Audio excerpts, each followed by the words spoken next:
Rattle, and Troll, a show for the serious fishermen, as well as the novice looking for tips from the pros. Shake, Rattle, and Troll is brought to you by Bill Luke Dodge Chrysler Jeep. Now, here's your host, saltwater fisherman and tournament pro, Don McDowell. Yeah, man. Hey, I'm Don McDowell. Welcome to the Sunday edition of Shake, Rattle, and Troll. Bill Ruley's in the house, right back from downtown Lake Mead. Bill, thanks for coming down. I know you guys got to be just whipped. Yeah, whipped. Is that sick. an understatement? Yeah. I kind of had my fanny handed to me on a platter. Yeah, 5 days on Mead. Welcome back to the desert. JK's at large today. He's got his bow and arrows sneaking around Unit 3C. We may or may not hear from him depending on what's happening to him today. As we move through the show, we're going to talk to John Sneed, All-Star fishing, bass fishing team tournament championship yesterday. We blew over there and visited with those guys, and we'll get a rundown on what's happened over there, but we're going to talk a little bit about what happened up at Lake Mead on the WON. That's WON. Why do they pronounce that WON with an A? I don't know. Is that like a California thing? It could be, but I know it's not one. One. Yeah, like I won. Yeah, one bath. Yeah, it's like. But everybody goes, one bath. I'm going, what? No, we need 5. Yeah. Who knows one? Okay. We're going to talk a little bit about what's happened over in San Diego. I'll tell you that right now. This is just, more than I can stand. The day boats. Yesterday they had 140 anglers out on 6 boats. They caught 28 yellowfin tuna, 10 bluefin tuna, not a big deal. 37 Dorado, that's a pretty big deal. 586 yellowtail. Wow. Woo-hoo! So, yeah. Dwayne said it, the fishing over there is just stupid. Right now it's, it doesn't get any better than it right now. The day boat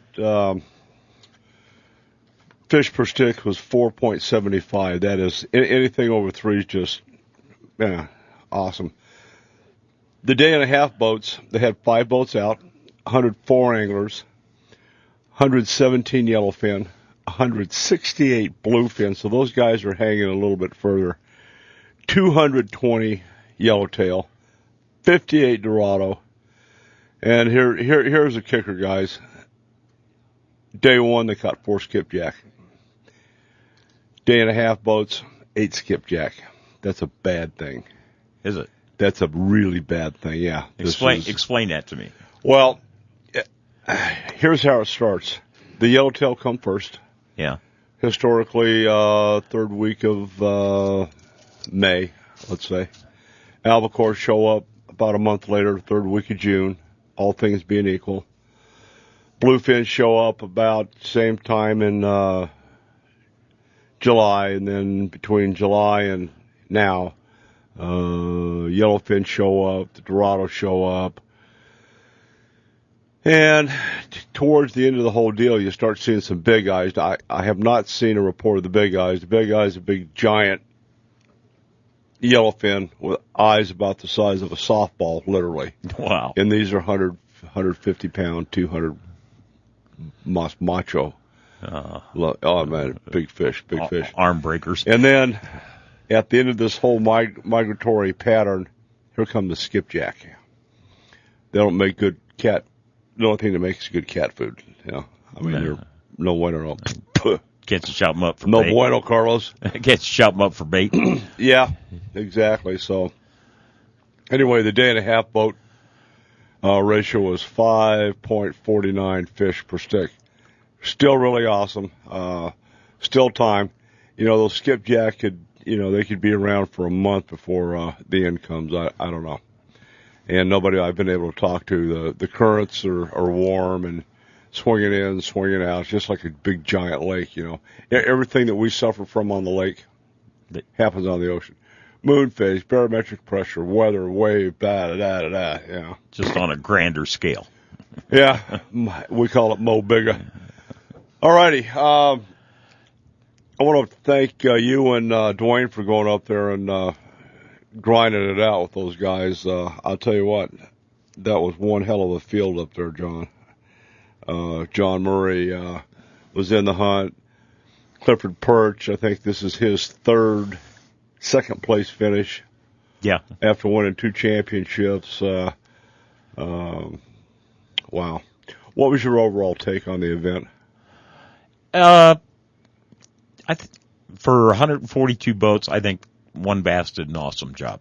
They really did. The weigh-ins went real smooth. What I've heard, the fish kill wasn't that bad. I think. Define that bad.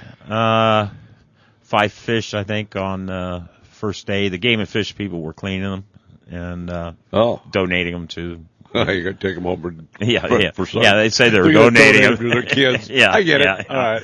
Yeah, but now I didn't see what they were on the second and third day. But according, the first day, as many fish were weighed in. 5 fish, I don't think was bad at all. Yeah. Were the majority of the fish coming deep, or are they coming out of 12, 15 feet of water? Oh, yeah, shallow, about that 10-foot range. Yeah. Yeah, okay. But a lot of shallow fish. I mean, I caught fish in 2 feet of water, too. Depending on the structure and what you were fishing and where you were at. Yeah, well, it sounds like you guys were on fish all the time, but getting the big ones to come up and play. Everybody I talked to said they were just catching scads of 12 and a half, 11-inch fish. Second day of the tournament, I got off the water. My arm was so sore, I probably caught 50, 12 and 3/4-inch fish. Oh, yeah. With a minimum of 13 being that you could weigh in. And it's like, come on, what the heck? Where are you? Yeah, Barry Lewis dumped me over on an all-star tournament one year. I had to fish the last one by myself. He was back in Table Rock fishing with Denny Brower. And caught 51 fish, weighed 6.36 pounds. I'll never forget that day. I mean, it was just like, man, you couldn't buy a fish over the minimum length. God dang. I could not find a big fish. Now, a lot of guys did. I mean, I talked to Mike Folstead, and he's got this picture of the 7-pounder he caught in practice. Oh, nice. Yeah. on practice? Yeah. He said he got it on his Folstead special, which I think he lied. But, Jamie Shaw caught a 5-pounder in practice too, but, and my practice went well. We only had one day, second day, we were having boat problems and we had to come in. But practice went well. I mean, we found fish and it wasn't far from where Clifford Perch found his fish the last day. I think that would have been my goal in pre-fishing. It's just follow Perch around. Well, I thought about that. No, that's mean. I heard he's got a gun. Yeah. No, but the whole event really was. I think they did a really, really good job. I didn't make it to the awards last night of the tournament because I got sicker than a dog between the rain and the lightning and the 75 mile an hour. Evaporative cooler that I was running in between the rain. Yeah, that's pretty brutal. But, actually the temperatures weren't bad. I think it was 87, 89 degrees the last day. So I want to run down and talk about some of the finishes that the Arizona boys had. No, the Arizona guys did an awesome job. I mean, what great guys. They represented us very well, I think, as far as tournament professionals and the good fishermen that they are. How'd the guys do on the AAA side? Boy. The yellow highlights the guys that let's see, we had 2 in the top 10. Scott, how do you pronounce his last name? Palumbo? Yeah. Yeah. And Chris Beverly.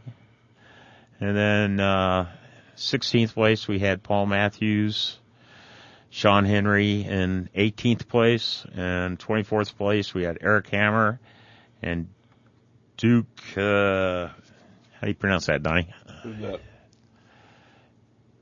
Down at the bottom there. Ayers. Duke Ayers from Flagstaff.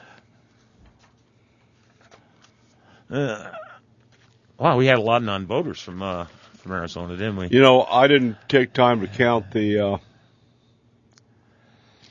all the Arizona guys we had. We'll put a little something up on the website for them. But man, there was a bunch of guys. Poor Dwayne. You know, he was in 10th place the second day, and then he drew a guy with a bass and ski boat. Yeah, what was up with that? I'm not sure. You know, a guy spent the same amount of money we did to get there, but you know, it's kind of like bringing a knife to a gunfight. Yeah, kind of. He blew his lower unit. It cost him $1,600 to have it replaced up there by the Mercury guy.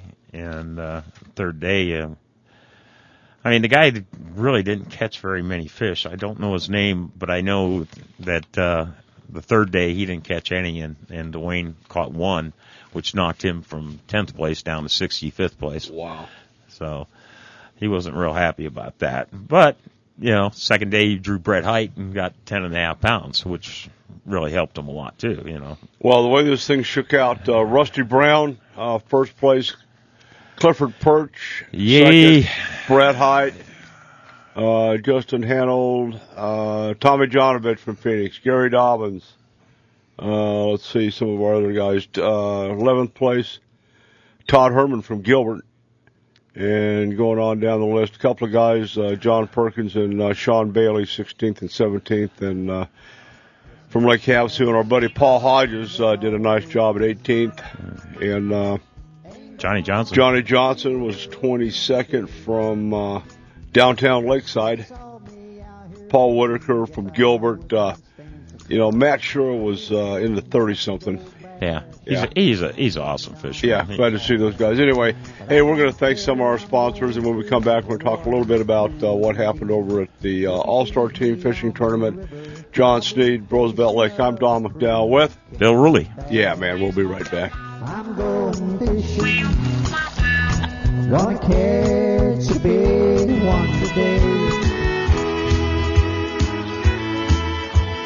All righty, we're back kicking around the WON U.S. Open top finishers. Arizona guys we're talking about. John Murray was 29th place. Gary Penholster out of Lake Havasu, 31st. Andy Manal, 35th. Roy Hawks. You know, Roy's always a threat. Yeah, he is. I mean, that guy can come like out of nowhere and bite you. He's a nice guy, too. He is. Dwayne drew him one year. Mm-hmm. Fished with him. 36th place. Matt Shura was 43rd. Justin Kerr from Havasu, 44th. And our buddy Bobby Lanham, 52. Vuoff from Tucson, 57th. Marco Valdez out of Mesa, 58th. Friend Ricky Mason, 59th.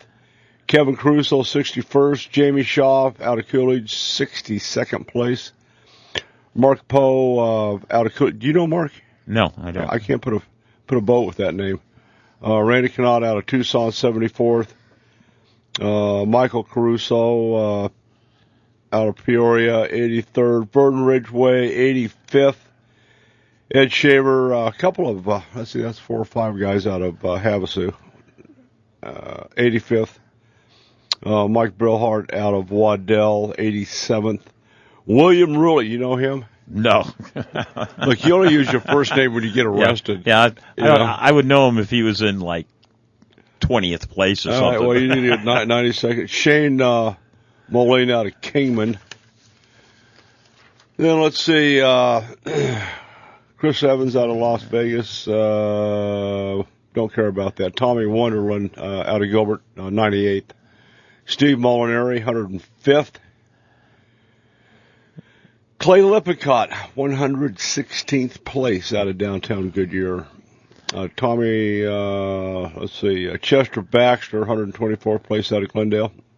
Sean Coffey, Mesa, 126th place. Dave Kemper out of Tempe, 131. Tom Pryor out of Page, 135th. And our buddy John Browning from downtown Payson wiping up the rear. Wow. What a battle. John had a tough time. I'd been there. What tag did you have to buy from? It has to do with the muscles. I'm not sure exactly $20?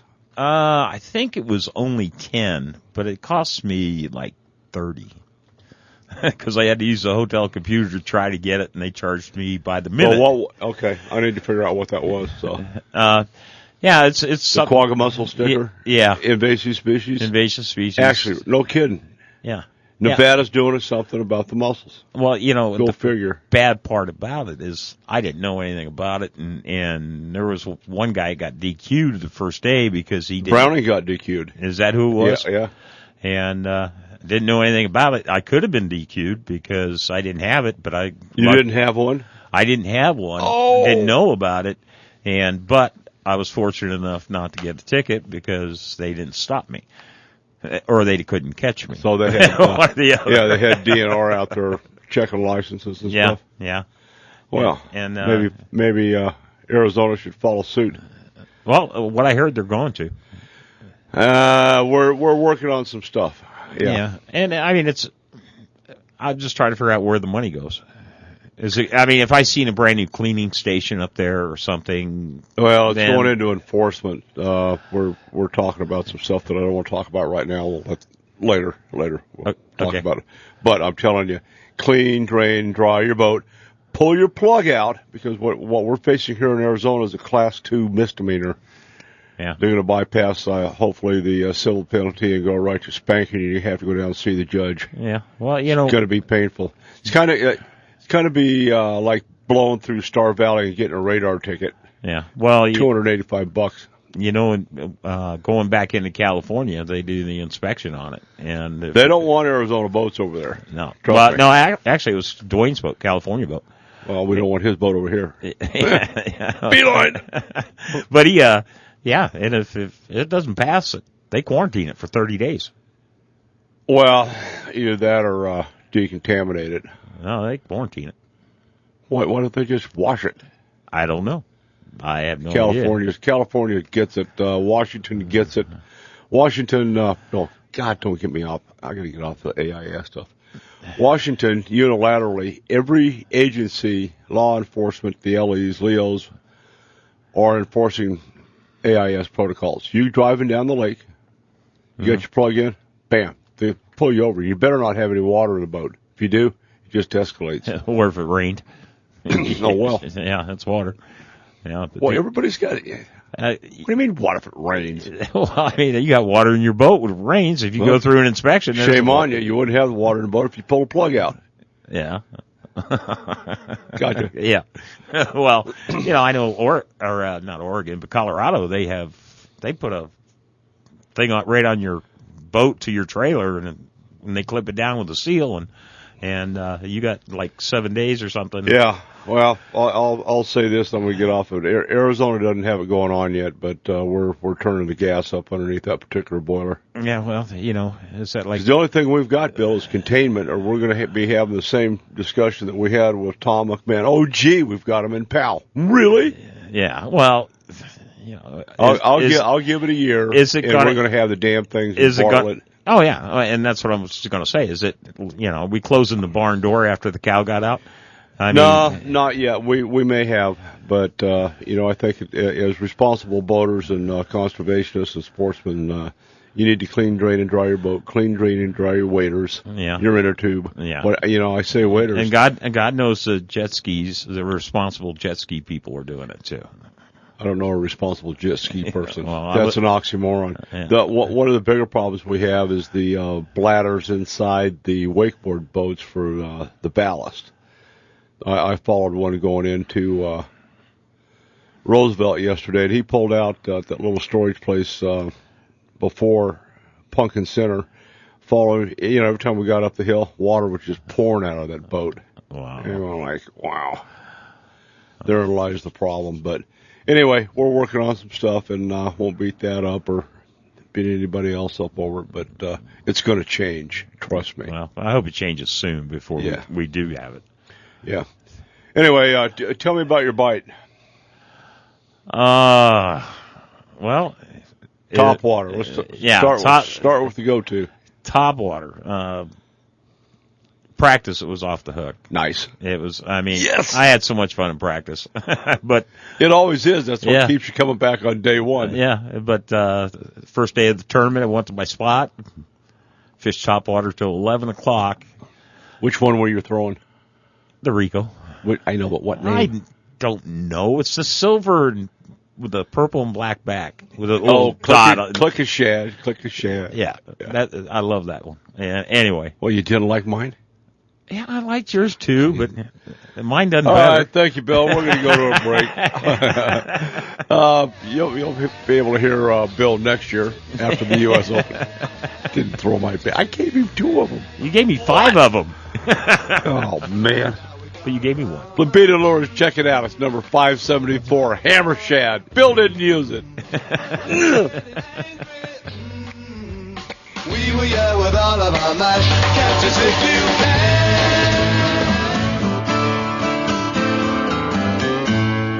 All right, we're back. Hey, we've got a special guest just wandered in. I thought the security was doing a little bit better job than they were, but Flathead Ed is in the house. Hey, how you doing? Ed, God love you, man. You'll know that name. Ed has captured the largest flathead catfish caught in the state. 76 pounds and how many? And a half. And a half.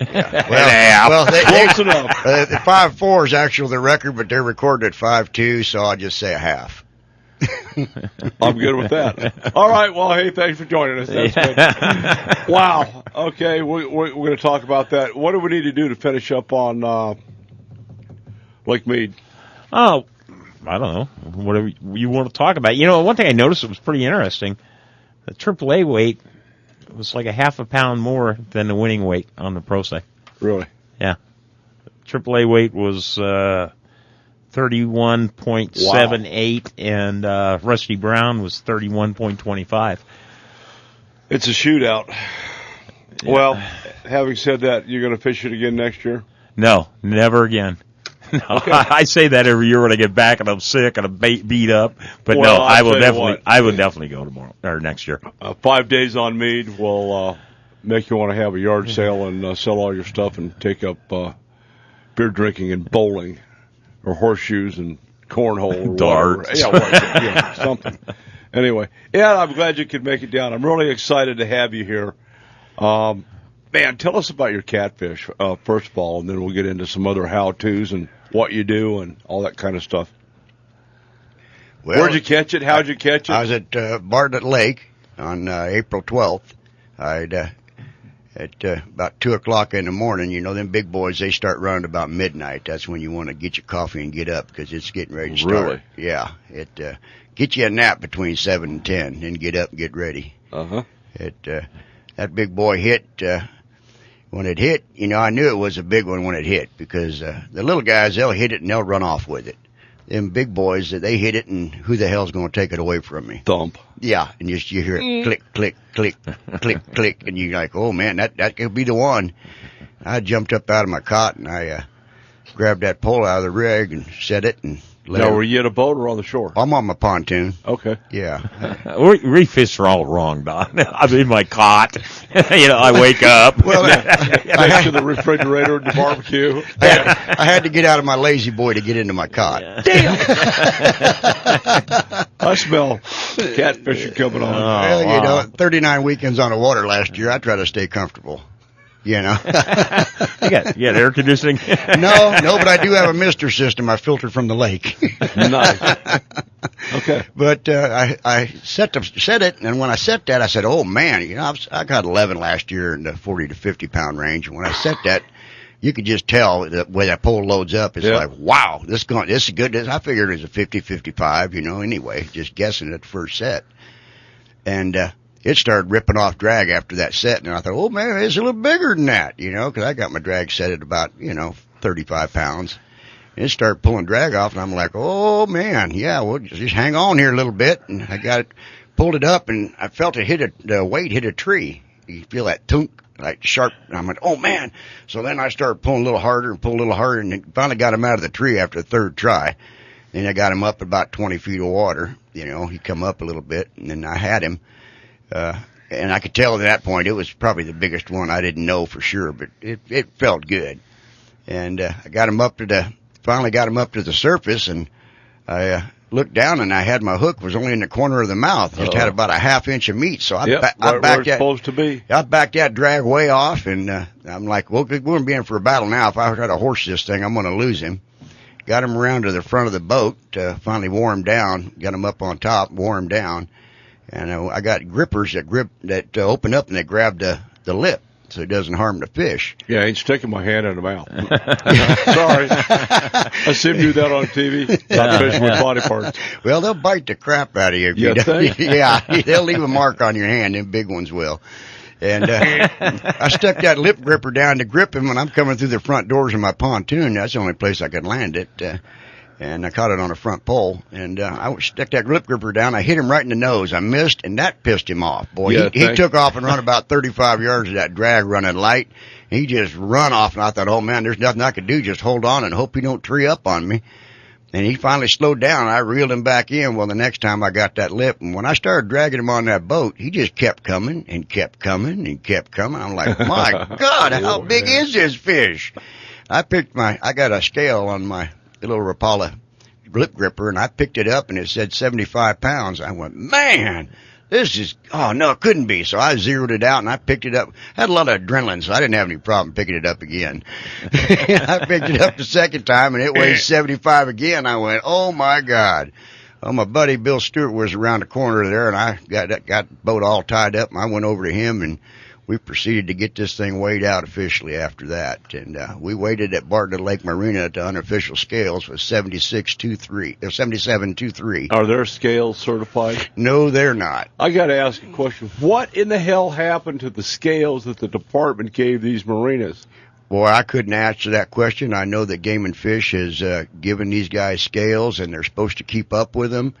Why it wasn't kept up, I don't know. It fell through the cracks. I'm calling the branch chief.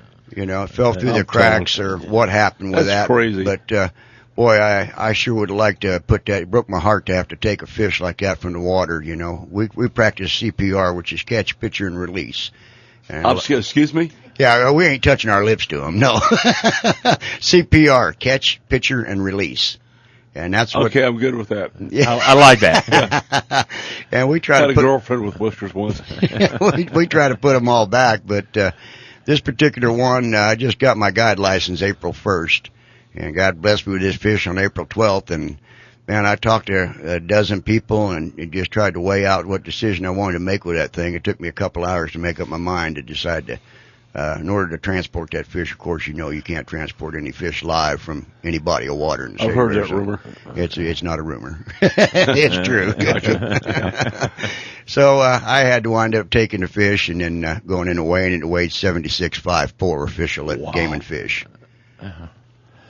And it ate real well. 2 weeks later, we had the Flat Cat Classic at Bartlett Lake. Right, that was on what, May 5th? Yeah. And I went ahead and donated 54 pounds of fish to that, and we all had a piece of the state record. Nice. It was good. So on your pontoon boat, when you're here we go fishing up there, do you get good reception on the TV or? I don't have a TV. Well, you know, I got one of them things at home too, and I don't get to watch it much either. Okay, let's ask a serious question. What kind of line were you using? I was using 50-pound braid. That all? Yeah.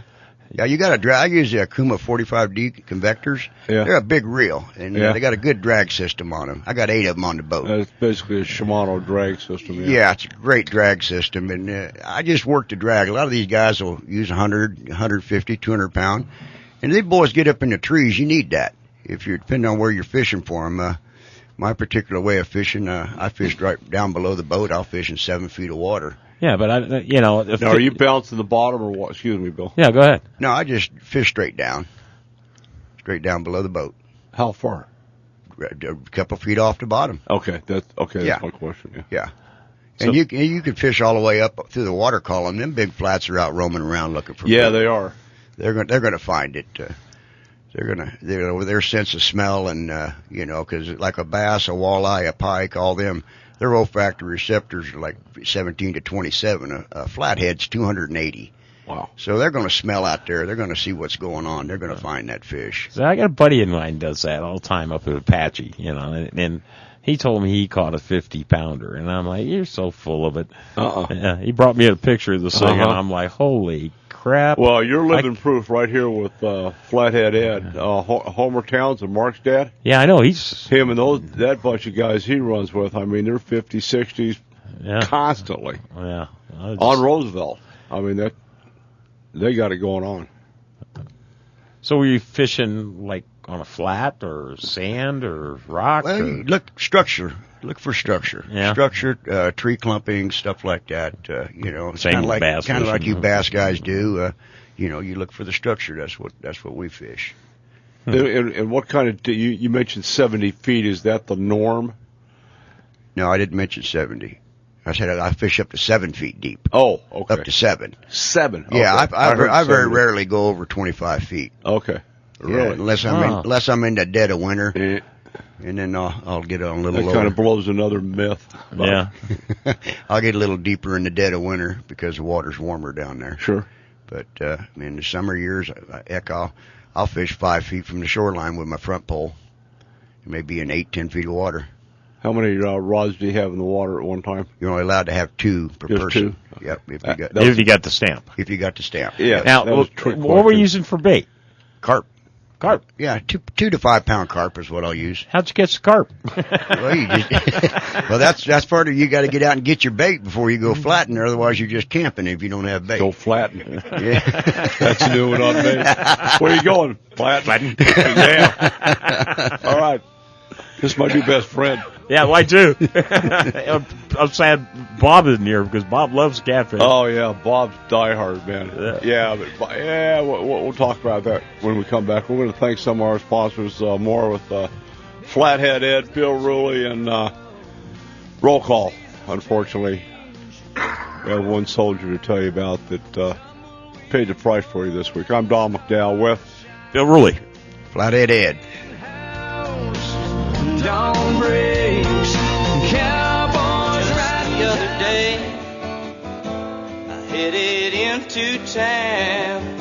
I was in need for a new alarm clock, and a rooster finally hit the ground. All righty, we're back. Bill Ruley's in the house, back from Lake Mead, and Flathead Ed with fishtails that didn't get away. Nice. All right, so let's talk a little. Bill kind of started the questions going. You're using 50-pound braid, big Okuma. What kind of rod? Ugly sticks, Shakespeare's. You can't break them ugly sticks. I mean, I've had them bowed over, clear down in the water. Sticks. That's what Bob uses. Yeah. What am I doing wrong? I don't have a cot on the boat. Don't have a recliner. There's no barbecue grill. Mike, There's no refrigerator. And a porta potty. My question Don't have that either. I mean, I do. It's a plastic bag and a 1-pound coffee can. My question is, why wouldn't you use 100-pound braid? I mean, I know you only go 50, but to me, I would throw something a little heavier. You're talking to an expert. Now you're a guide, right? Yes, I am. 30 to 39 weekends out on the water. 39 weekends last year. I only got 27 in this year. I'll work on it. Is there one particular lake you're guiding, or is it all over? Lake Pleasant. I'm working on my passes with the Tonto National Forest for Bartlett right now. So sweet. once that goes, I still fish Bartlett with just the buddies and whatnot. We go All right, out there let and me kick ask it. you that. What's the Tonto doing to you? Tonto, you gotta get a permit from them and whatnot because it's a Tonto National Forest. If you want to guide on that, it's a separate, whole separate deal. Your guide license is still good with game and fish, but you need a Tonto National Forest guide license. Really? How much is that? Probably. It's a one-time fee of $300 or 2%, or 2% of what your take is for the year. I'm from the federal government, and I'm here to help you. Yeah. Feel the change, you're going to feel some pressure. I hadn't heard that one. Yeah. Okay, that goes on the hit list. Nice. So Back to the question. Yeah. Why don't you use a 100-pound braid? I don't seem like I need it. Yeah. He knows how to catch it, Phil. There's an old saying. It's better to have it and not need it than to need it and not have it. With the drag system on the Akumas, I don't have a problem with them. I know, but, what about the tree? Well, then, there it is. It's fishing. If you get that head turned, if you're quick on the draw, and you get that head turned and you get them turned up, they're yours. If you wait and let it run 30 yards, you're probably not going to get that fish. Well, that's the same thing catching tunas, boy. I mean, you got to get them jerked around, and yeah, if they get their head down, you're getting a spanking. So, okay, but I guess my question is there a disadvantage of using a 100-pound braid versus 50? No, I'm just cheap. It costs more. There you go, folks. That's why I use my Snoopy rod. And an ugly stick. Yeah, and an ugly stick. Yeah, that does the trick. I have to ask you this: does the ugly stick come in different actions? Yeah. Oh, yeah. You can get just about anything you want in an ugly stick. I got a brand new one they sent me, and they come in a lot of different variations. Really? Yeah.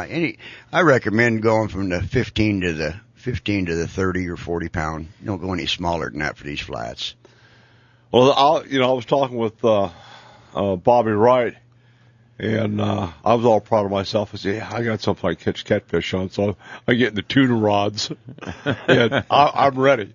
Yeah, well, it's not a bad choice. I don't have an ugly stick, though. Yeah. I got some that are not real pretty to look at, but let's just say. Yeah, how many rods have you snapped in your life? 2. That's it? Yeah. How many ugly sticks have you snapped? Don't have any. It's still in the box. Yeah, I've got 8 of them on the boat. No kidding. And I'll bend them things over end to end. I mean, just from tip to handle. I love that commercial. You're not going fishing today. Throwing the trash compactor and everything. Because that's real. You sometimes with these big guys, if you get too stiff a stick, they'll rip you out because they just got so much power. They'll rip that hook no matter how good a hook set you've got. They've got so much weight. Well, I'm a real big advocate of matching your line to your action or your rod to begin with, and then getting into the reel. The gear. Do you worry about gear ratio on your reel? No. I just speed up by twisting my arm quicker. Makes sense. So, you basically do everything one rod and one reel. Yep. All the Kumas and all ugly sticks. Dude, Don, we are in the wrong type of fishing. I'm thinking. It just doesn't make sense. You got 27 rods in your boat. And out of the 27, it's not the one you want. Yeah. I use one hook. Okay. Brand of hook. So must add treble 5/0. Really? Yeah. So your tackle box is what? How big? Well, it's pretty good size. I'm like all you bass fishermen. I got a whole bunch of stuff I don't use. Boy, you hit the nail on the head there. Yeah. But we got to take it along. That's just part of the deal. Okay, as being a guide, quickly, what's your normal day? Say I call you up and go, "Hey, Flathead, I need to go catch fish." What do we?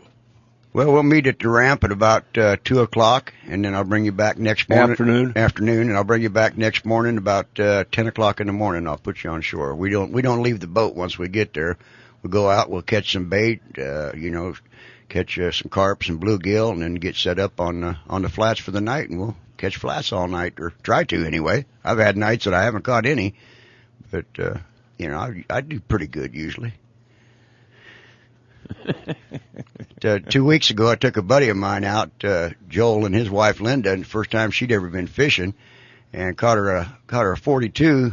Wow. And a little 18 on Friday night, and then turned around and he caught a 43 and she caught a 44 on Saturday night. So she's pretty much hooked on fishing now. I'm stunned. That's crazy. Yeah, 2 weeks before that, I boated 185 pounds of fish in 2 nights. Every one of them went back. I didn't take anything. Yeah. When I want to fish, I'll keep a 10, 12, 15 pounder. In terms of big fish, rate our lakes. How do you rate Pleasant, Bartlett, and Roosevelt? I don't fish Roosevelt enough to give you any information on Roosevelt, to be honest with you. Okay, why is that? I fish, it's just too far from the house, and I can catch just as many fish at Pleasant and Bartlett. He's cheap. He doesn't want to buy gas. You know, why go all that way when I can do it in my backyard, you know? I get it. Yeah. Wow. Sounds like too much fun. Well, you know. So how does one get a hold of Flathead Ed for a well, you can go to my website, Flathead Ed Adventures, or you can contact me on the phone number at the website also. Outstanding. So do you have to bring your own pillow for your cot? You know, that's about all you need to bring is your own pillow, and if it's cold enough, a sleeping bag. Everything else I furnish: poles, bait poles, all the gear. Bring what you want to eat and drink if it's a one-nighter, you know. And that's basically it. Everything else is furnished. Don't go to Walmart and buy a bunch of stuff because it won't work for what we're doing. Really? Yeah. Unless you're buying an ugly set. It ain't. Yeah. Well, it's just not big enough. You know, people underestimate the power of these guys. Meeting Ed and some of the other fishing guys, Bobby Wright told me, he said, this is not redneck and Budweiser instinct bait fishing. I mean, these guys are experts. You got to see their boats. Yeah. I mean, the boats are anal, and they've got this thing down to a refined science. So, well, that's like the first time I ever seen one of the guys that go bow hunting carp. You know, I seen their boat, and it was like, wow, generator lights. All right, we're going to roll into roll call for September 15th. We lost one soldier paying the price for your freedom this week, and that was Air Force Sergeant, Staff Sergeant Todd J. Labreco Jr. died September 5, 2013, serving during Operation Enduring Freedom. He was 22 years old out of Newfield, Connecticut, assigned to the 105th Security Forces Squadron, Stewart Air National Guard Base out of New York. Died on the 5th of wounds caused by small arms fire near Bagram Airfield in Afghanistan. You guys, that one soldier's a good thing this week, but it's still one too many. Our hearts and our prayers go out to his family and those that he left behind, and certainly his unit and all the rest of the guys that are over there slugging it out for you. I'm Don McDowell. We'll be right back. Call the angel flag. Got a hero riding with us tonight. Shake, Rattle, and Troll is brought to you by Bill Luke Dodge Chrysler Jeep. Now, here's your host, saltwater fisherman and tournament pro, Don McDowell. All righty, we're back. If you just joined us, we have Bill Ruley's in the house, just finished up on the WON U.S. Open out of Lake Mead. State record holder for the Flathead Catfish, affectionately known as Flathead Ed. Nice. You got to love it. And you guys, we're going to start a new segment brought to you by Pennzoil and Bill Luke Chrysler Jeep, Dodge, and Ram, supporting all-star bass fishing tournaments. We'll be supporting them this year as they slug it out on the lake. Bill, they just finished up the this year's championship over on Roosevelt, 2-day event. Who are the top 10 day one winners? Let's see. Johnny Johnson was in first with Andrew Nepal. My buddy Andrew Napoleon. Nice. Okay. Yeah. He always brings great lunch. Really? Oh, yeah. Burritos, tacos. I'm serious, man. Second place was Creston Carroll and Laron Porter. Third place was Richard Alvarez and Dwayne Swindler. Fourth place, Tim Jacobs, Rick Mason. What was Tim Jacobs' big fish, did it say? Big fish. Tim always catches a big something. Big fish, 4.24. Nice. Yeah. And fifth place is Brian Daniels and Joe Wheeler. There's a surprise. Yeah. Top 10. Yeah, go Wheeler, go. Yeah. And I don't know Sean's last name here. Boy, that's a hard one. Carnahan? Yeah. Yeah, and Larry White, which we know Larry real well. Yeah, Larry, I can't tell time. Yeah. Yeah. And Jen McCracken and Wes McCracken were in seventh. James Poken. Help me, Don. Number 8. Read it. Number 8. I'm not good with names. Pacheco Yeah. and Gary Sneft. Yes, Gary, you'll know Gary from Bass Pro Shops. Number He's 9. a nice guy, really is. Number 9, Rick Kearney and Dean Cruiser. Dean Cruiser. And 10th place was Ryan Hall and Kevin McNichols. Okay, on day 2, yesterday, Chad Harvey and Rod Smoot. First place, Pacheco and Sneft. Second place, Brad Cook, Danny Hallock. Third. Fourth place, again, Shan Carnahan, Larry White, Troy Crawford, and David Kelly. Rich Kearney and Cruiser came in 6th place. Craig Howard, Raymond Thomas Jr., Joe Wheeler, Brian Daniels, Anthony Avalos, and Leroy Price. I wonder if Leroy was renting water dogs yesterday. Mike Brillhart and Matt Sheriff round out the top 10. Here's who took home all the marbles for the All-Star Team Fishing Tournament. Year-to-date final standings, Chad Harvey and Rob Smoot. James Pacheco, Gary Sneft. 3rd place, Brad Cook, Danny Hollock. 4th place, Carnahan and White. 5th place, Daniels and Wheeler. 6th place, Creston Carroll and LaRon Porter. 7th place, Kearney and Cruiser. Sounds like a comedy team. It does. Kearney and Cruiser. Hey! I don't fish the tires anymore. Man, I'll tell you, Dean's had just a crap year with all that stuff handed down by Gila County, but he did well, did really well, did a good job representing himself. 8th place, Alvarez and Dwayne Swindler. Tim Jacobs and Rick Mason, 9th place, and Jen and Wes McCracken, 10th place. And let's see, where did... They had 31 teams fished. Yeah, 24th, Chad, Amon, and Donna McBride. A little surprised at that. Let's see. How's Donnie doing?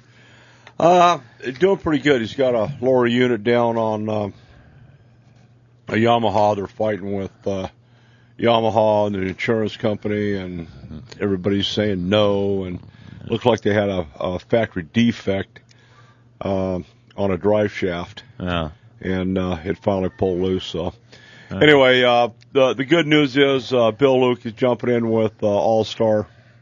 Going to be supporting them this year along with Pennzoil, 2-stroke. Should be a good tournament year. And I have to tell you, John Sneed does a hell of a job on fish care. In fact, yeah, they only had they had a total 151 fish. And no, that was on day 1. Oh, was this day 1? Yeah. Okay, 144 fish released, 95%. Let's see, day number 2, 31 teams fished, 111 fish were weighed, 104 released alive and well. Total fish weight was 222.26. So that was a good thing. It went down from day 2 or day 1. It was 409 on. Yeah, and then final outcome: 262 fish weighed, 248 released. Total of 631 pounds, 0.47. So that was all good. Yeah, John's got a interesting tournament weigh system. Following all. In my mind, the fish care protocols keep the fish alive. A lot of those fish were coming deep. Yeah. They're fishing 25, 30 feet. So, could I say something real quick about Bill Luke? It's really nice to see him jump on board with the All-Stars.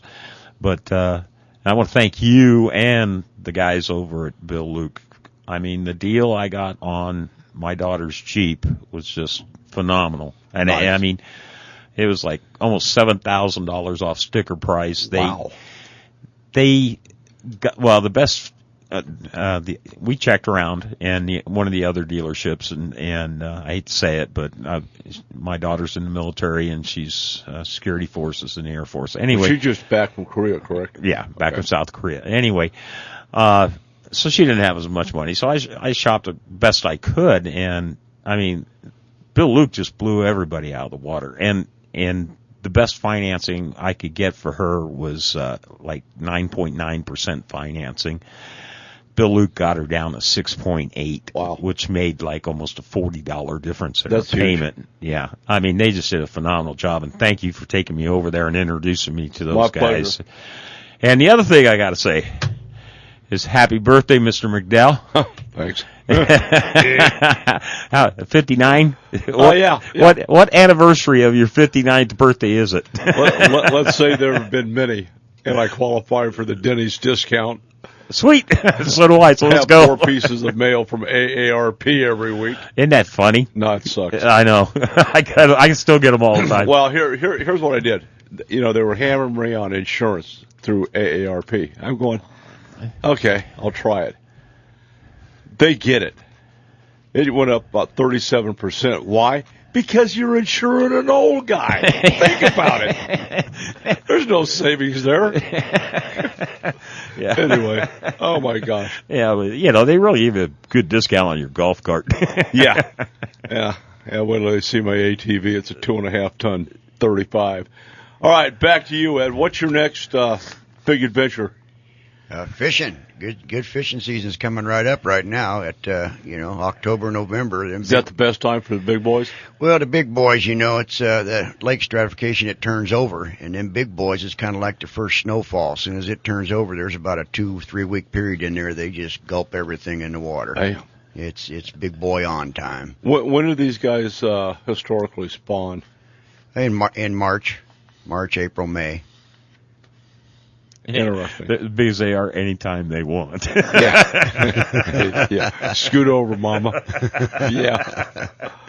Unbelievable. I find your venue absolutely fascinating. I totally do, because, the first time I had an expert catfisherman, Homer Townsend, in here, I'm thinking, chicken livers and stink bait and a beer. Yeah. And a rod with a Tinkerbell on the end of it. And that's how I used to catfish. Well, yeah, but let's just say I've been educated on the art of catching catfish. I think one of the biggest thrills, actually it was the scare, was Andrew Napoleon and I were fishing Apache Lake, middle of the night, 2 o'clock in the morning, like you're talking about, flip a rubber crawdad up in the bank, and 18-pound flathead hit that. Scared the crap out of all of us. Thought we had the big bass tournament, and then nobody wanted to reach down and stick their hand in the mouth, take him off the hooks.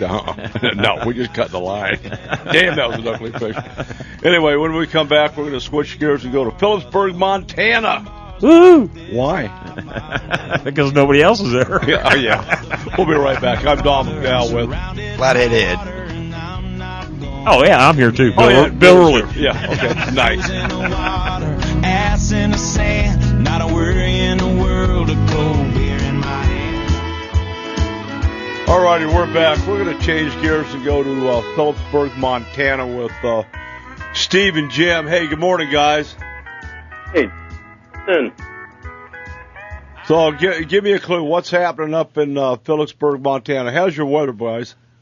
Well, today it's about as sunny and beautiful as you can ask for. It's right in the comfort zone. We'll probably hit about 70 degrees today. Nice.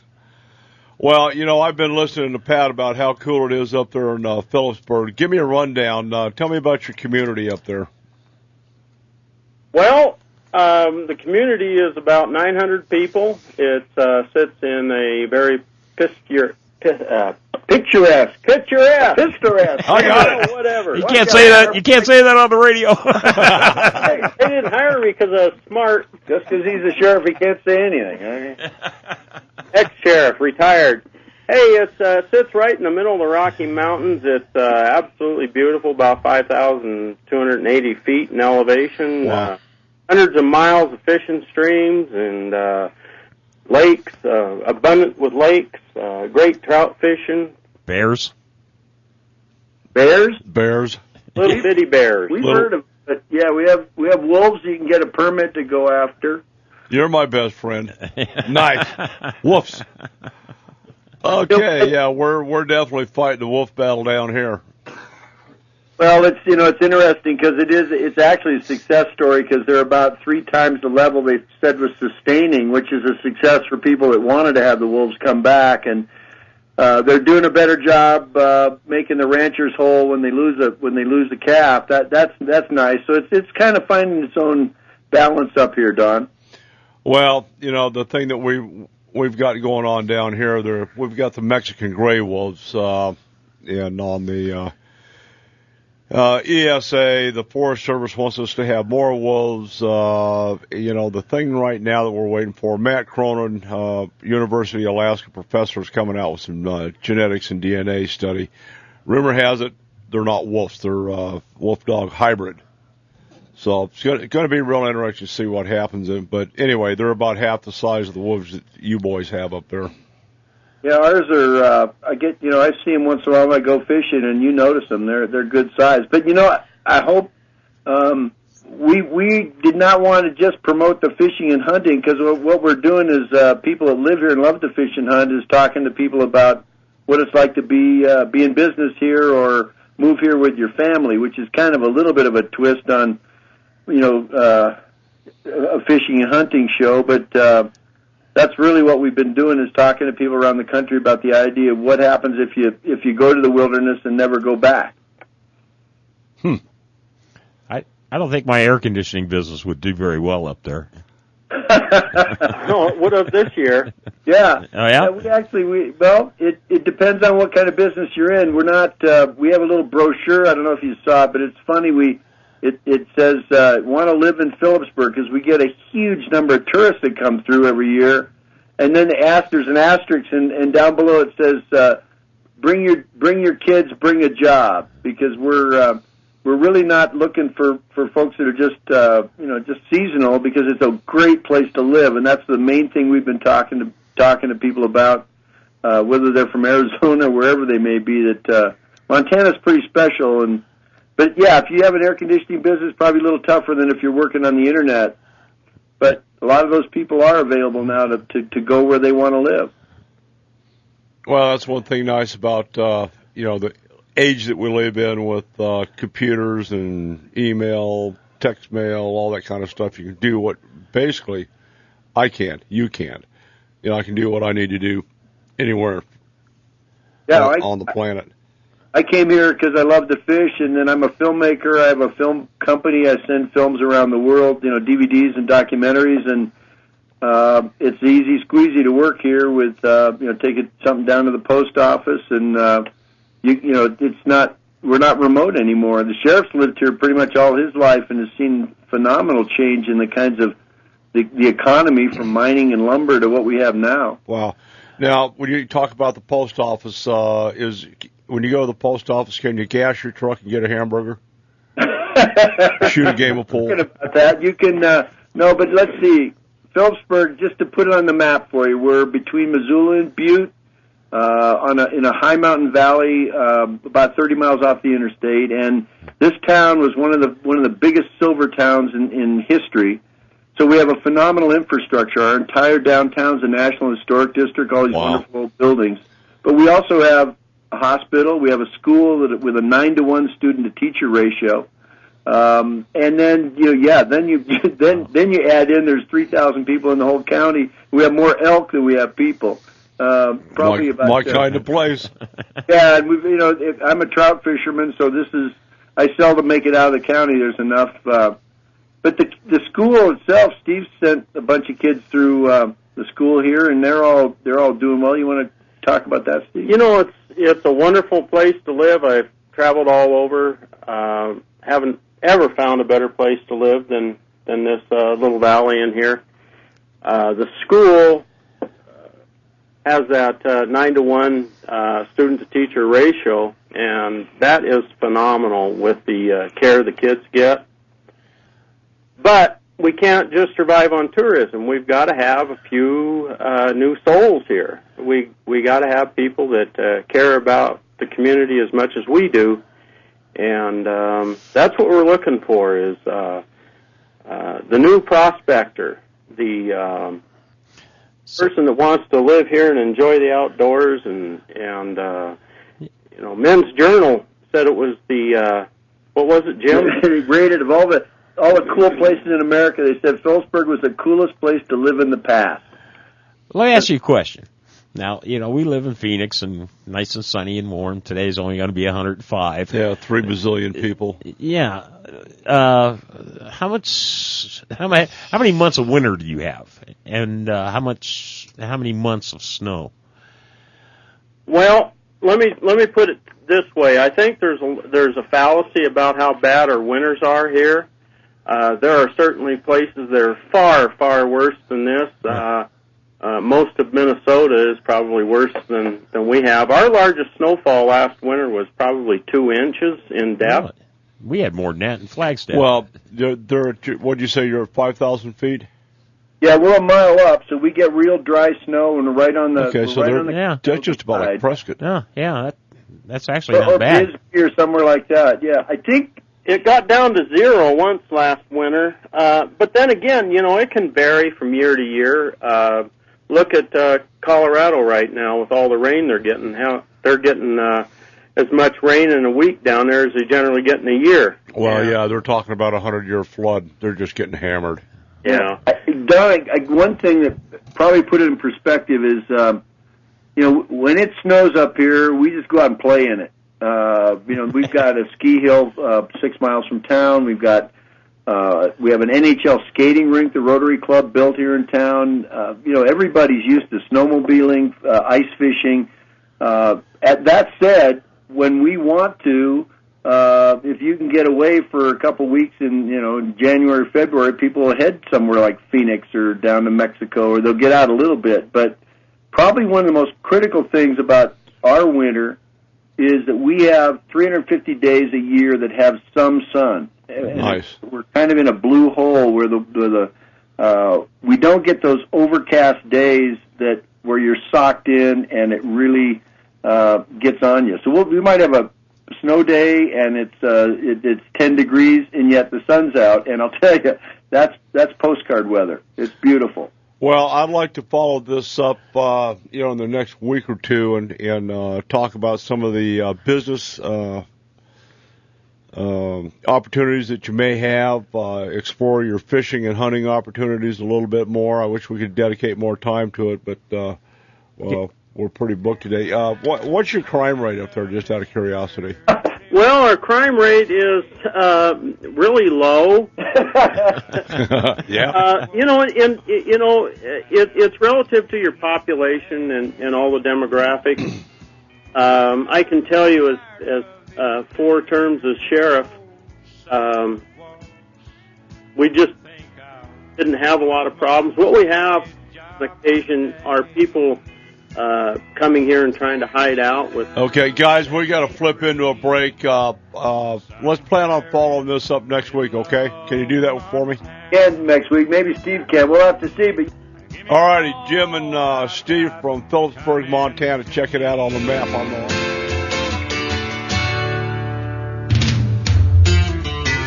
The preacher man says it's the end of time, and the Mississippi River, she's a going dry. All righty, we're back. Changing gears, going from Philipsburg, Montana to downtown Payson, Arizona with James Guggenauer, our master rod builder at Rim Country Custom Rods. James, good morning. Good morning, Don. How are you doing, sir? I'm getting educated on how to catch a flathead catfish. We got Flathead Ed in here with a 76.5-pound flathead. Man, we got the guys back from WON. We got the guys finishing up the All-Star Team Tournament Championship, and here you are. Yes, sir. That all sounds good. I'm listening to you through your website. Thanks. It's a fun show today. Hey, on the Fishing Report, we're starting out with 2 pieces of news. The first is that we had a talk in Payson last week by Mr. Steve Smith on the Mexican gray wolf recovery program, a very informative speech. There is going to be a CD copy available of Steve's talk.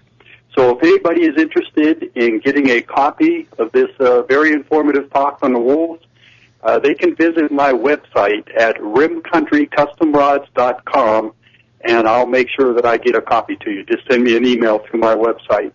Okay, that was a good talk, and thanks for bringing that up. Yeah, appreciate you being up there and contributing, Don. That all helps with it. Our second big news that we talked about here in Payson is our local angler, Clifford Perch, made a huge step on day 3 in the Warren U.S. Open. Went from 42nd place on day 2 to 2nd place on day 3, and just missing the championship by less than a pound. That was one fish.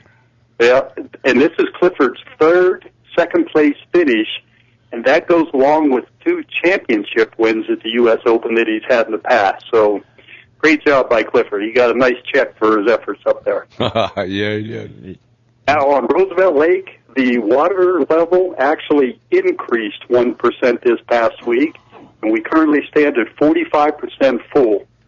Now, I just looked at the flows this morning, and the Salt River is flowing at over 3,000 cubic feet per second. Man, that's starting to roll. Yeah. So the effects of the monsoon storms that we had last week are clearly getting into Roosevelt Lake, and that's a good thing. Not only does it add more water to the lake, but it brings lots of nutrients that's essential to improving the fishery. So we're happy with all that. The temperature in the lake continues to drop. We're definitely transitioning from a late summer to a fall pattern. We're in the low 80s, increasing to the mid 80s in the afternoon. So I'm telling guys, if you'd like to fall fish Roosevelt Lake, now's the time to go there, because you can spend a full 8 to 10 hours out there on the lake and not get burnt up by the sun. Okay, good. Overall, we call fishing good this past week. Crankbaits that we've been talking about the last couple of weeks continue to catch fish in good numbers in 20 to 30 feet of water. There are still reports of top water activity out in the deep water. So a Rico or a baby Zora spook are good baits for that. Are you going to bring up the clear baby spook again? Yes, sir. Okay. That's 2 weeks in a row now. We're getting at it. I'm even going to give you a hot spot right off of Bass Point. There's 2 baits that seem to be working off of Bass Point right now. Is a slow-falling Cinco rigged in a Texas style, or that baby Zora spook in clear color. Both, for some reason, those fish either want it slow or they want it fast, but it's right in that area. You only have 2 choices. Yeah, that's enough to win. When we talked to some of those all-star fishermen today, I'm sure a few of them would have been fishing in the area around Bass Point. You know it. Yep. Hey, the trout stockings, we're starting to wind down on some of the stockings of the rim lakes now. Some ended a couple of weeks ago. Some are going to go through the month of September. So rather than go through the whole list, I'm just telling people to go to acgft.gov and take a look at your favorite lake or stream on the rim to see when it's going to be stocked. And lastly, our crappie, we called it fair this past week. There is some success in brush in 25 to 30 feet of water. A 2-inch grub tail with a 1/16 or 1/8 ounce jig head is always an excellent summertime bait, as is live minnows if you want to fish that way.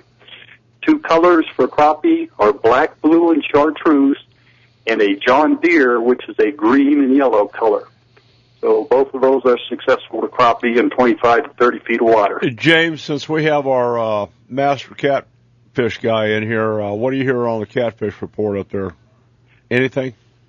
I didn't get too many reports on catfish, but there's a lot of them in there, and there's a lot of guys fishing for them. Well, I'm just thinking out loud here.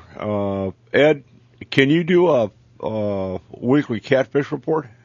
Well, I'd have to look into that a little bit, but I might be able to get that done if I'm not on the water. What's it pay?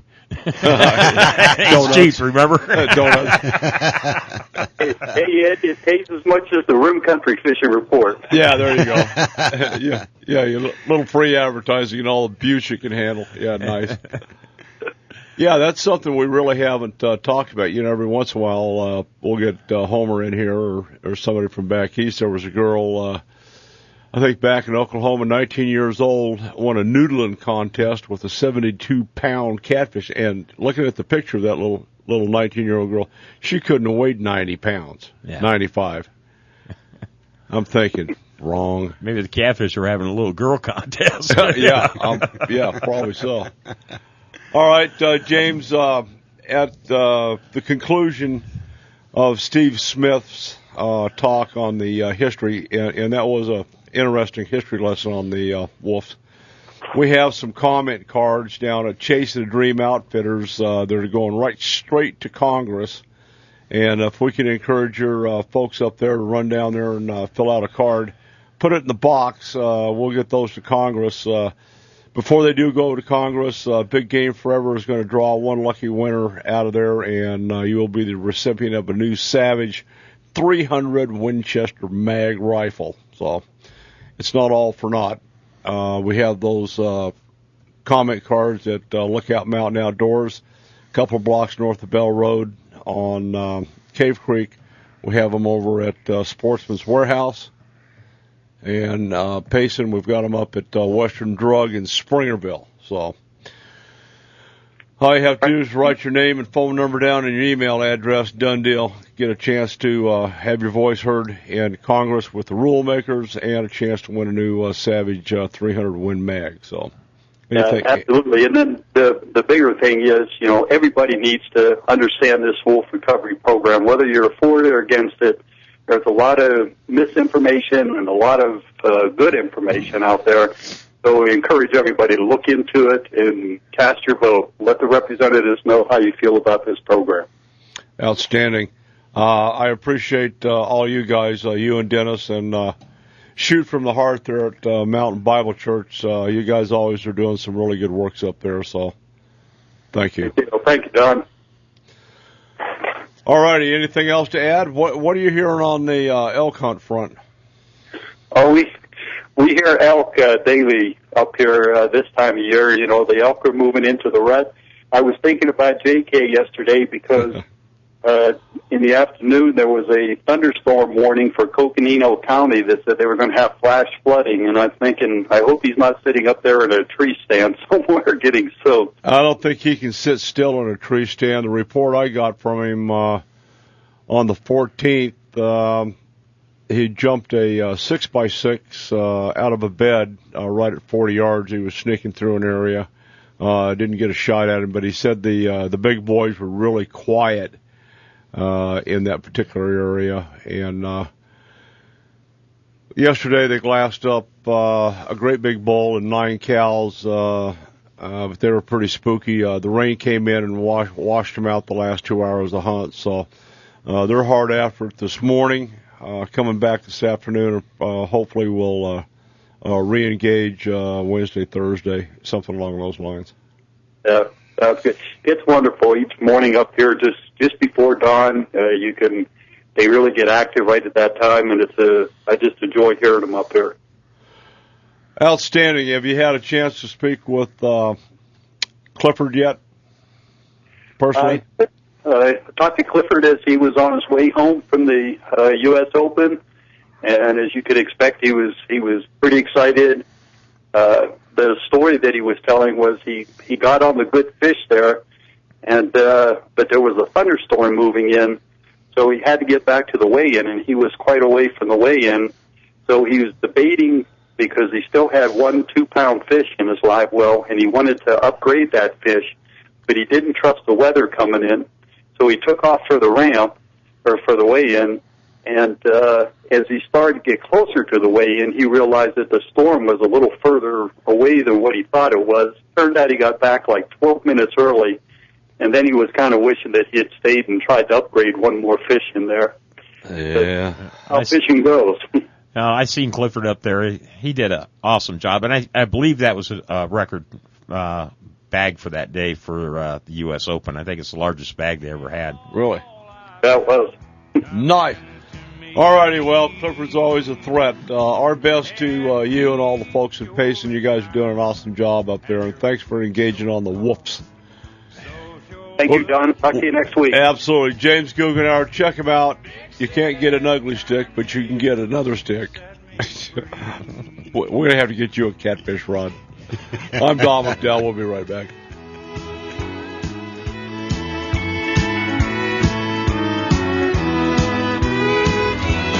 All right, we're back. We're going to get this thing wrapped up and go check out Ugly Sticks.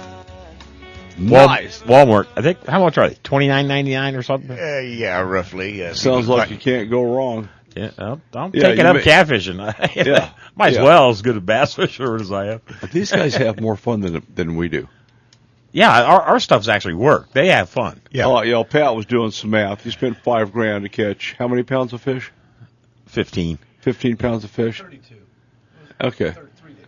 Oh, yeah. No, the 15 was my weight, Pat. 32 was the winner's weight. Oh, that kind of affects that particular ratio. Yeah, it does. Like 2 to 1. Yeah, price of fish is going up.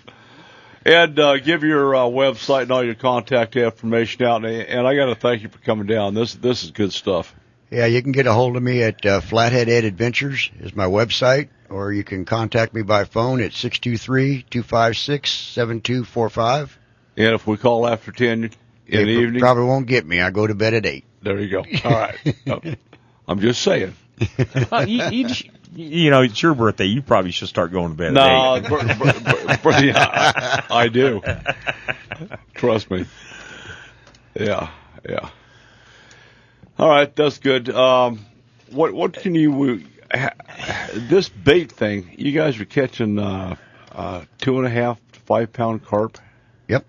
Okay, what's your secret bait to catch a carp? Corn. I used to catch simple as that. Tons of carp on corn when I was a kid. Simple as that. Do you chum them first? Chum them up? A little bit. You don't want to fill them up. Just chum them up. Maybe that's what you ought to start doing is chumming. You know, I think you ought to start using stripers.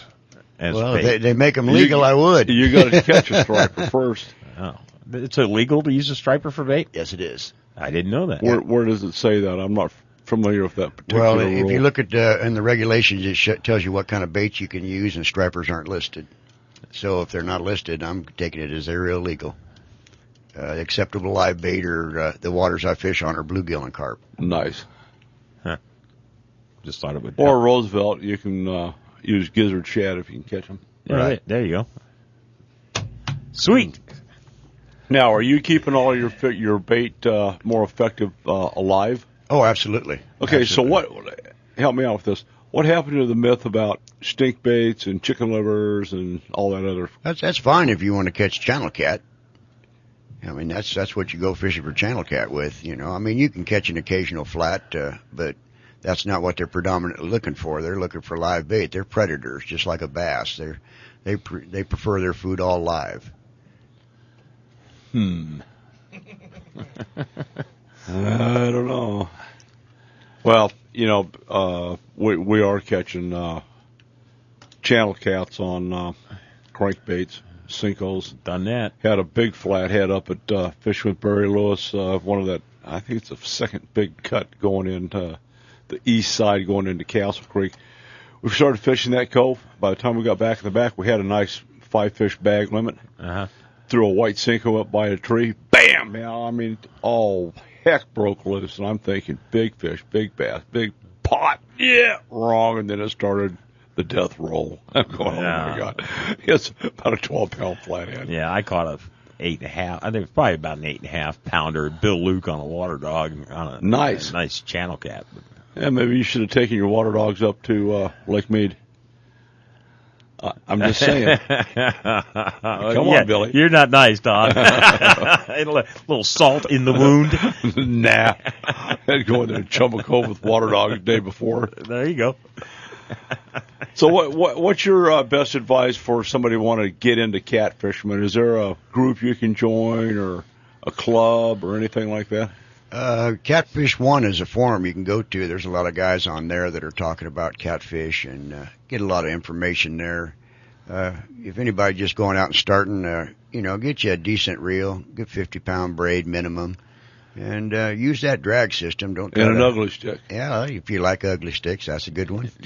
and I would suggest probably hiring one of the cheap guides that take you out there. Like I don't know if there's any other than me that's cheap. No, I don't know if you would say your prices on the air or not, but what you were saying was ridiculously low, in my opinion, for what you do and what you provide. Yeah, it's your call. If you want to throw that out there, you're welcome to. Yeah, I charge $200 a night per person. That's 16 hours on the boat. 16 hours on the water, and you'll learn how to catch bait, learn how to present the bait, and learn how to catch catfish, and learn a little bit about these fish so we can educate people to preserve them. The Arizona Catfish Conservation Association is just starting up and trying to bring an awareness to this fishery so that we can educate people to catch them, take a picture, and release them. You don't need to take the big boys home. Put them back in there. Let your kids, your grandkids go out there and catch fish. We have the same theory with bass fishing. You know, there's a lot of consumption fishermen out there, and we ask them, keep the little ones, put the big ones back. Absolutely. Just play with them for a little bit, and absolutely, and take a put picture. them back next time. Yeah. And when you're mounting a flathead, they don't use the skin off it like some of the guys taxidermists. I'm having this fish mounted right now, the state record. AZ Taxidermy is doing it for me, and he's doing a fabulous job. It's maybe I could take this thing around to Cabela's and Sportsman and a few of these people, and I'm having it mounted chasing a 2-pound carp under glass, and maybe bringing awareness to the size and the mass of this fish, because that fish had probably been caught several times. It just hadn't got pulled in, and this is what we can make. Okay, whoa. Did he have any evidence in his lips? No, only the one that I had in it. But, these big guys, they don't live all their life probably without getting hooked. Some guys on the shoreline going, God, it just took all my line off my reel. I don't know what that was. Yeah, I've had that happen a number of times. Yeah, absolutely. In fact, I think probably the biggest fish I've ever hooked in Arizona was on the old Lower Lake. Down Lake Pleasant? Yeah, Lake Pleasant. Oh, my God. There's some stuff in there that, I don't know what it was, but it was, it spooled. Yeah. Gone. Yeah, and you don't even, it happens so quick, you're like, what? I couldn't stop it. No. It's just, you kept going, and that's the way it works, and the big boys live on another day. And it's good you guys practice catch and release. How long does it take flathead, let's say, to reach 30 pounds, 40 pounds? You're probably looking at the 15-pound range. There's not a lot of information on these big flats. You mean 15 years? Yeah, and a 30-pound, probably 10, 15 years. They're saying the lifespan's about 25 years on a flathead. Well, if you look at the older ones, God, they just have a hard time saying that 25 years is all they are. The bigger they get, the more weight they eat, the more food they eat, the bigger they grow, as in the later parts of their life. So they'll probably start off a little slower in growth rate, and once they get into 15 and 20 pounds, they're consuming a lot more food, so they're growing a lot more. Do you know what the national record is for a flathead? The United States record, I think, is 120 pounds. Wow. On a flathead. Pull up IGFA and look that up real quick. Yeah, it's probably in Mississippi or someplace. I'm not sure. Well, they get the big blues, and, there's big catfish back there that make you go woo. Yeah. In fact, I'm looking at the pictures. I hope Ed'll share with us so we can get them up on our website. Stuff coming out of Bartlett and Lake Pleasant. Yeah. To be real honest with you, I'm not getting back out of the boat again. I'm done. Lake Pleasant's great this time of year because the water level's dropping about 18 inches a week. And it's like, putting fish in a barrel. They get in the smaller areas, you catch more of them. This is a great time of the year for Lake Pleasant. Yeah, we're Mike Day and I are headed down to Mexico. Mike called and wanted to do a lake assessment at Huites. It went to 5%. Wow. Damn near lost it, but even at 5%, there were some 200-plus feet deep channels, and now the water's back up to 80, 85%. That's good. And he's going, what happened to my fish? They're the ones that did survive, and it's a little bit different down in Mexico. The subsistence fishermen, they'll take everything they can catch. Yeah. Largemouth, tilapia, whatever it is. So we're going to run down and do an assessment in a week or so and see what's going on. Lizards, topwater, crankbaits, sinkos. See what's happening. Yeah, it'll be fun. Yeah, well, the Mexican government did pass a moratorium on Labina bass fishing, and then they came to the cognition that Well, we have a rule against it. Now we have to make a rule against selling it. Yeah. So, anyway, we're going to get this thing wrapped up and get on with our day. Ed, thank you for coming down. It's been a pleasure, Ed. You betcha. Absolutely an honor to have you in here. I'll look forward to maybe getting out on the water with you. Love to do that. Really good job on Meade.